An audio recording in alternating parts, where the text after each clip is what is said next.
Salut à tous, donc c'est Tana. Alors aujourd'hui je vais vous montrer un petit peu comment on fait du multiplayer versus one à travers un exemple que je trouve pas trop mal, que j'ai filmé un peu par hasard.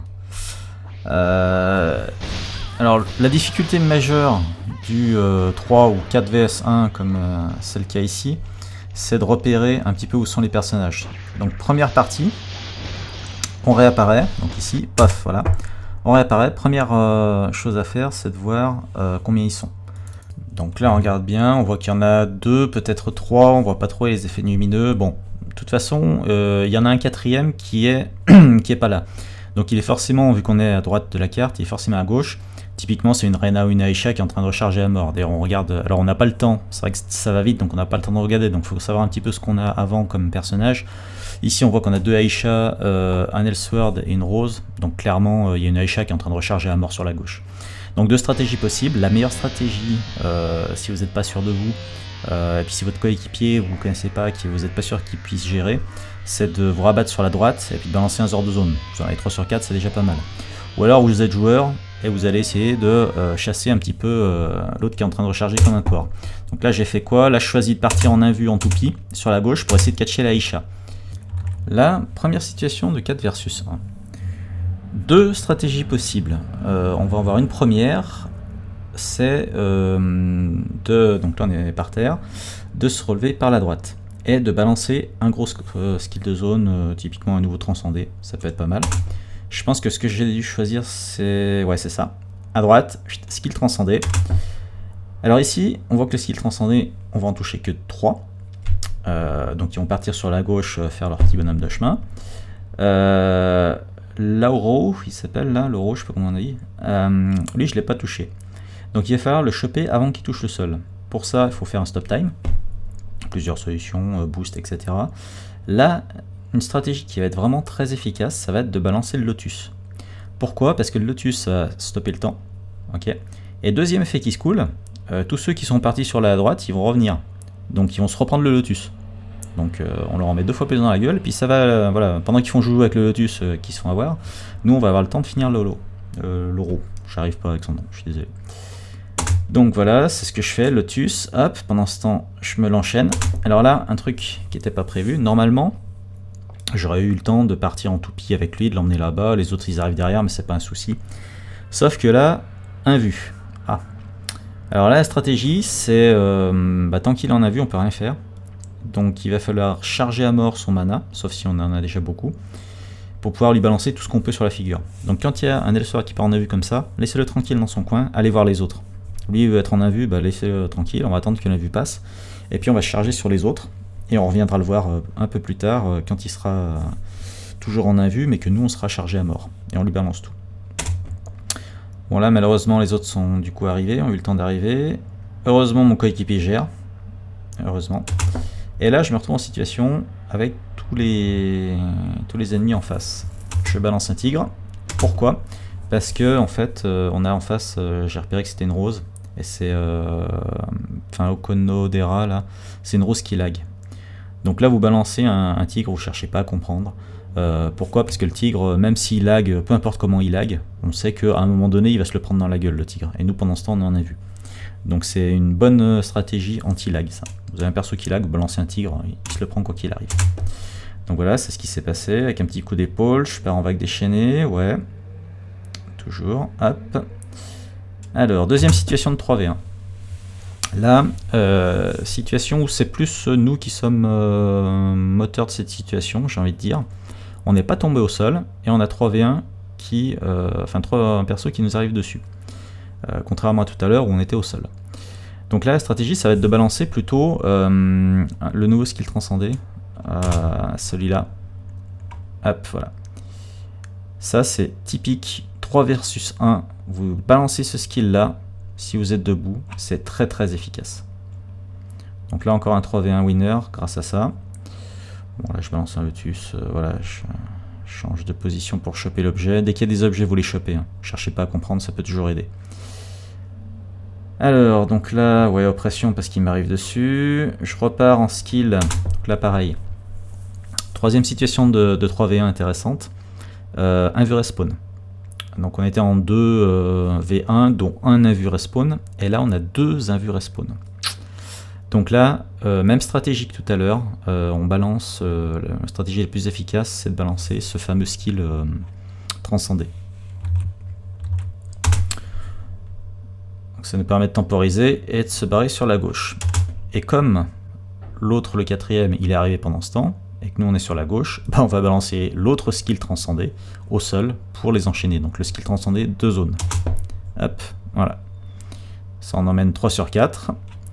Alors, voilà, quatrième situation de 3v1 qui est super intéressante. Donc là, rappelez, première situation, donc on l'a subi, on est au sol.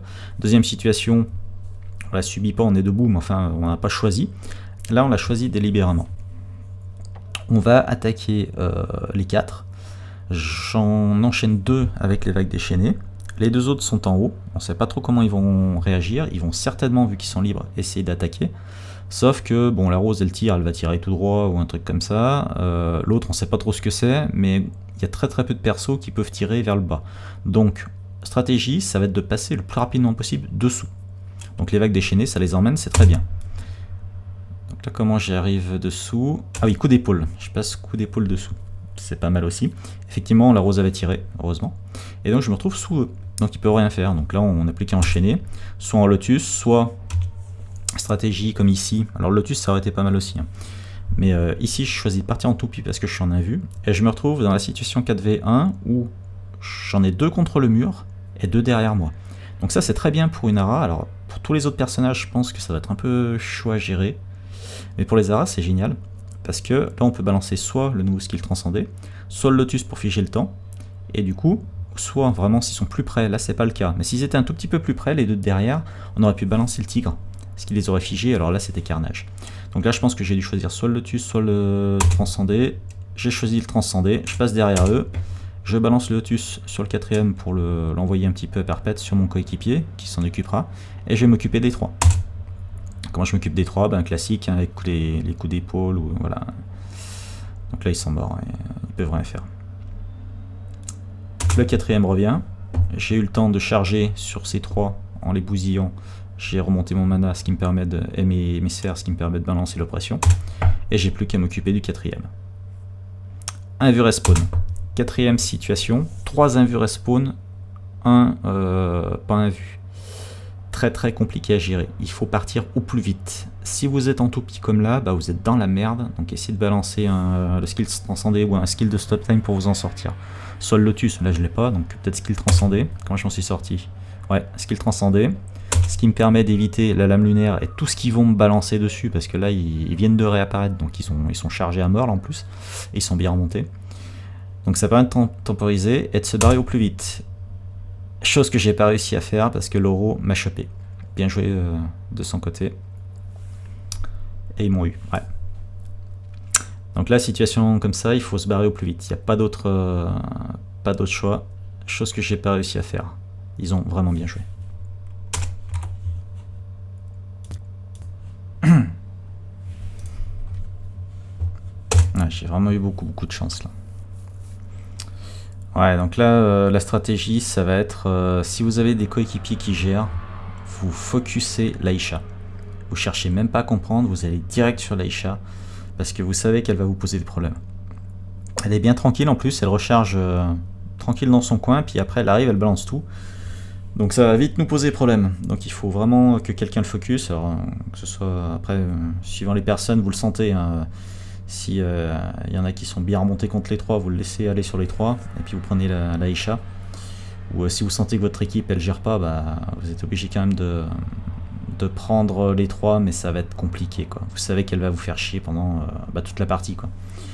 Donc l'idéal c'est d'avoir au moins une autre personne qui gère. Au pire vous lui envoyez vite fait un message, vas-y campe-moi cette Aïcha de merde, et puis voilà. Ou sinon, sinon il va falloir subir pendant toute la partie, quoi. Voilà. Donc voilà un petit peu pour les stratégies de 3v1 ou 4v1. Donc ce qu'il faut retenir, c'est essayer d'en catcher un ou deux, et après votre regard vous le portez non plus sur ceux que vous êtes en train d'attaquer mais sur les autres, Parce que tant que vous avez, quand vous avez lancé une vague déchaînée ou que vous êtes en toupie, de toute façon, peu importe, vous savez que les autres ils vont avancer devant. Donc regardez bien les autres personnages de l'écran et regardez pas ceux que vous attaquez. Ça doit être instinctif. Voilà, et puis après, skill transcendé, hein, c'est très efficace. On a vu les trois parties. Soit vous êtes dans une situation où vous subissez, vous êtes à terre, vous vous relevez. Soit une situation où vous subissez, mais vous êtes au milieu, vous êtes debout, donc vous pouvez lancer des choses. Soit, au contraire, vous décidez d'attaquer. Auquel cas, voilà, là vous avez plus de possibilités. J'espère que cette vidéo va vous aider un petit peu là, à progresser au niveau des haras ou même au niveau des autres personnages, puisque j'ai donné 2-3 petites astuces aussi pour les autres personnages pour contrer les haras. Donc typiquement l'invue du Hellsword et puis surtout le cercle d'enchantement de la Aisha à spammer. Et puis n'hésitez pas à commenter, à dire ce que vous en pensez, et, voir qu'on puisse échanger un petit peu des informations aussi, ça peut être sympa, voir un peu les points de vue des autres joueurs. Voilà, allez ciao.